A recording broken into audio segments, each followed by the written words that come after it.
ओम श्री सद्गुरु परमात्मने नमः। श्री योग वशिष्ठ महारामायण उपशम प्रकरण सर्ग 13। श्री वशिष्ठ जी बोले, हे रामचंद्र जी, अपने ही फुरने से जड़ता को प्राप्त हुए हैं और जब तक विचार करके न जगावे तब तक स्वरूप में नहीं जागता। इसी कारण सत्य शास्त्र के विचार और वैराग्य से इंद्रियों का निग्रह करके अपनी कलना को आप जगाओ। सब जीवों की कलना विज्ञान और सम करके जगाने से ब्रह्म तत्व को प्राप्त होती है और इससे भिन्न मार्ग से भ्रमता रहता है। मोहरूपी मदिरा से जो पुरुष उन्मत्त होता है वह विषय रूपी गड्ढे में गिरता है। सोई हुई कलना आत्मबोध से नहीं जागते, अप्रबोध ही रहते हैं। सो चित्त कलना जड़ रहती है, जो भासती है तो भी असत्य रूप है। ऐसा पदार्थ जगत में कोई नहीं जो संकल्प से कल्पित न हो। इससे तुम अजड़ धर्मा हो जाओ। कलना जड़ उपलब्ध रूपिणी है और परमार्थ सत्ता से विकासमान होती है।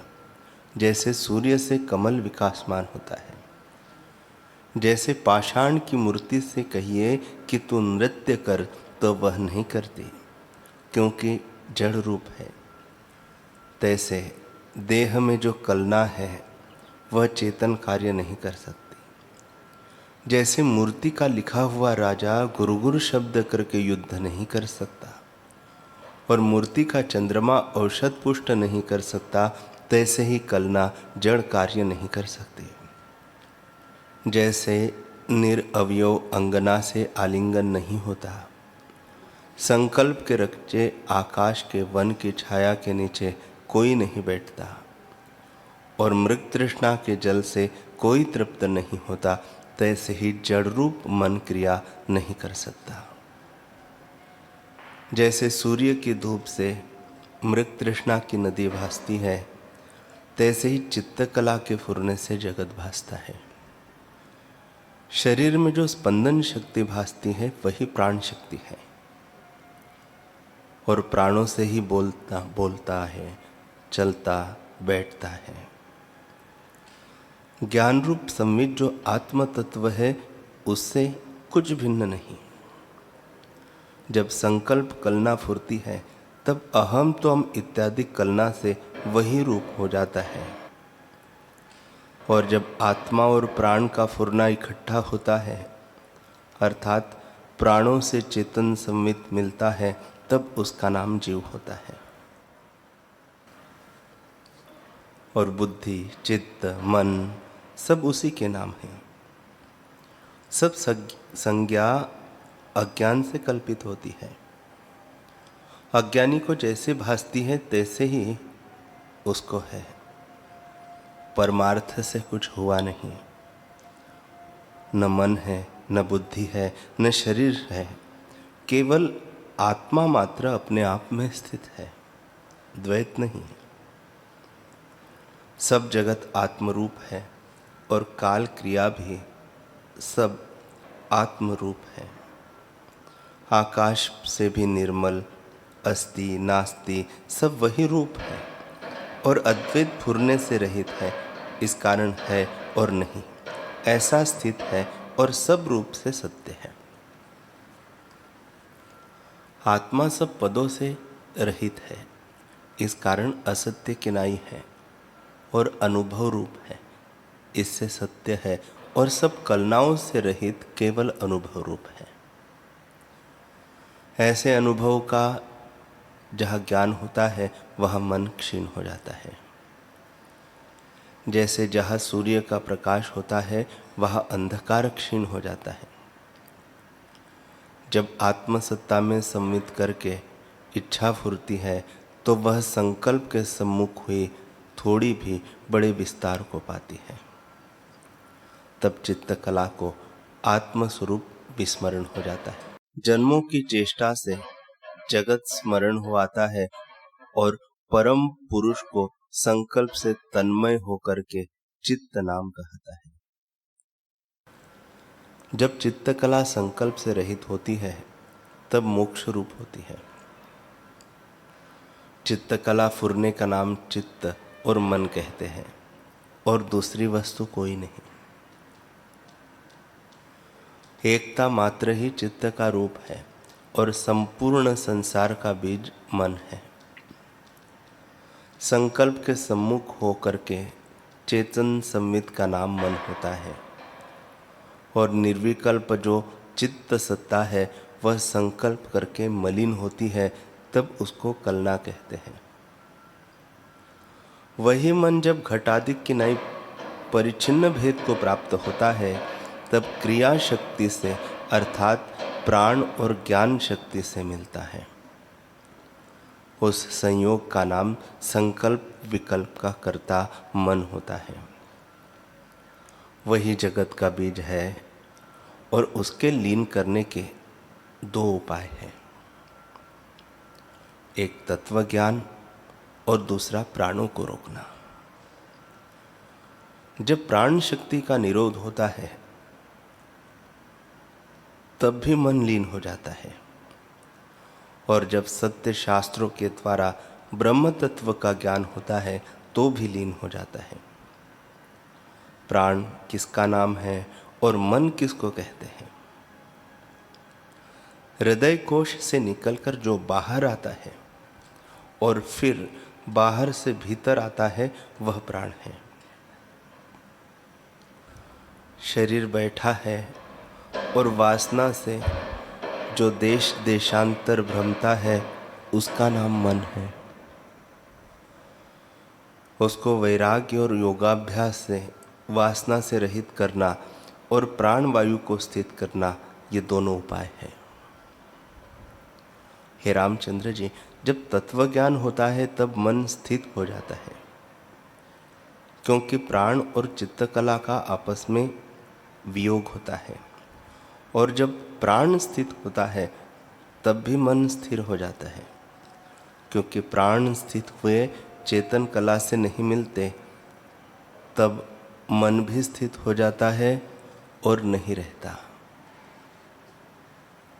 मन चेतन कला और प्राण फुरने के बिना नहीं रहता। मन को भी अपनी सत्ता शक्ति कुछ नहीं। स्पंद रूप जो शक्ति है वह प्राणों को है, सो चल रूप जड़ात्मक है और आत्म सत्ता चेतन रूप है और वह अपने आप में स्थित है।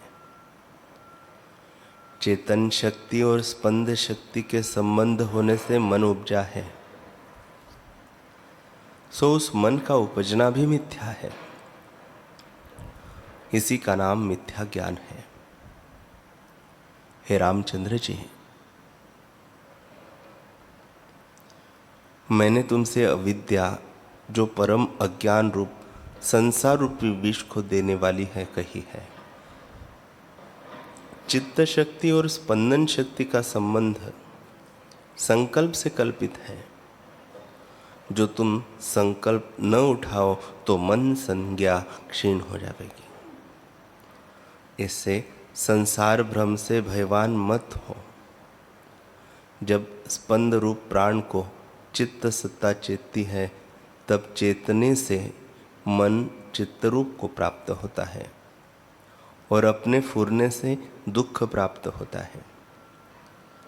जैसे बालक अपनी परछाई में वैताल कल्प कर भयवान होता है, अखंड मंडलाकार जो चेतन सत्ता सर्वगत है उसका संबंध किसके साथ हो, और अखंड शक्ति उनिद्र रूप आत्मा को कोई इकट्ठा नहीं कर सकता।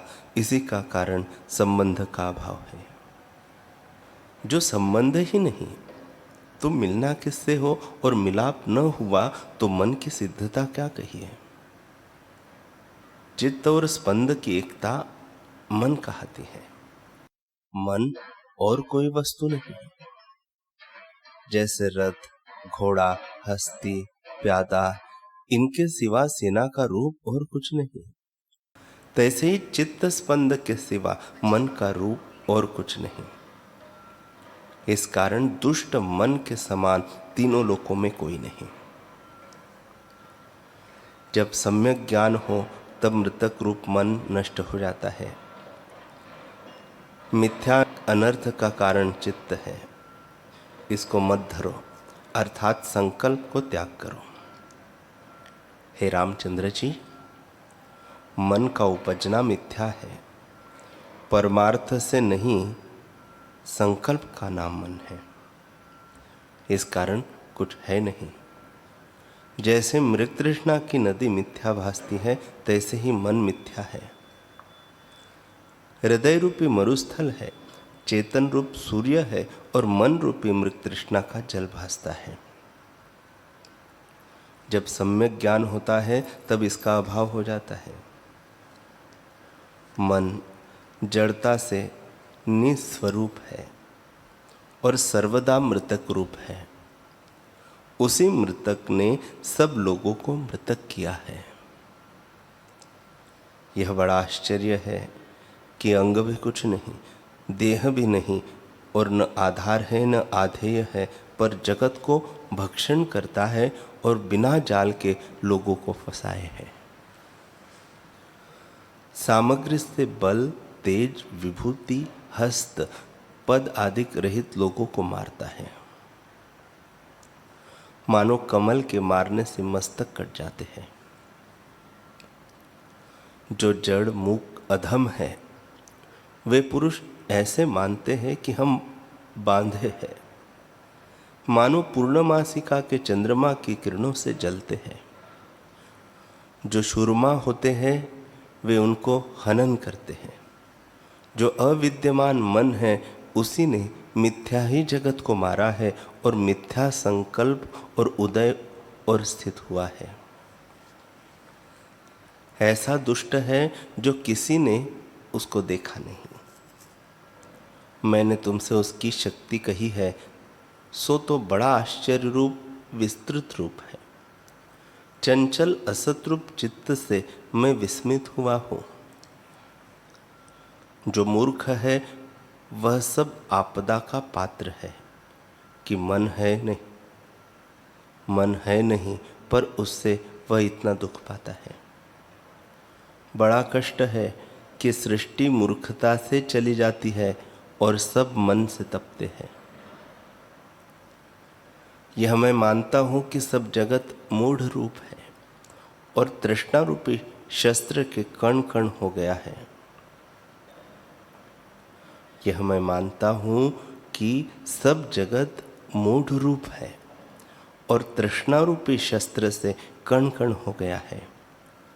पहला वो रूप है जो कमल से विदारण हुआ है, चंद्रमा की किरणों से दग्ध हो गए हैं, दृष्टि रूपी शस्त्र से बंधे हैं और संकल्प रूपी मन से मृतक हो गए हैं।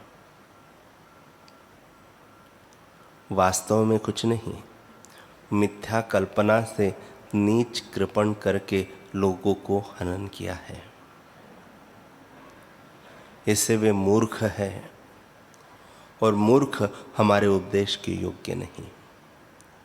उपदेश का अधिकारी जिज्ञासु है, जिसको स्वरूप का साक्षात्कार नहीं हुआ पर संसार से उपराम हुआ है, मोक्ष की इच्छा रखता है और पद पदार्थ का ज्ञाता है, वही उपदेश करने योग्य है। पूर्ण ज्ञानवान को उपदेश नहीं बनता और अज्ञानी मूर्ख को भी नहीं बनता।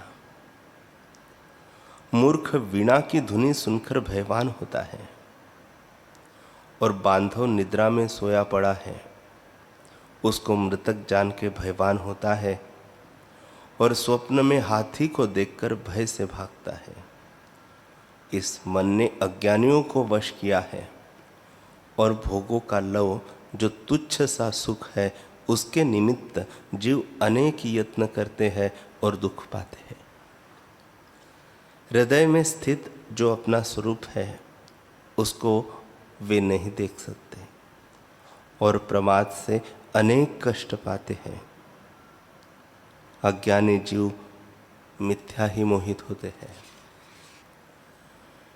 श्री वशिष्ठ जी बोले, हे रामचंद्र जी, संसार रूपी समुद्र में राग द्वेष रूपी बड़े कलोल उठते हैं और उसमें वे पुरुष बहते हैं जो मन को मूढ़ जड़ रूप नहीं जानते। उनको जो आत्मफल है सो नहीं प्राप्त होता। यह विचार और विवेक की वाणी मैंने तुमसे कही है, सो तुम सरीखों को योग्य है।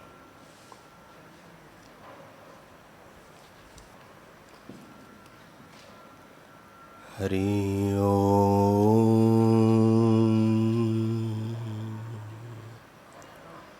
हरि ओम।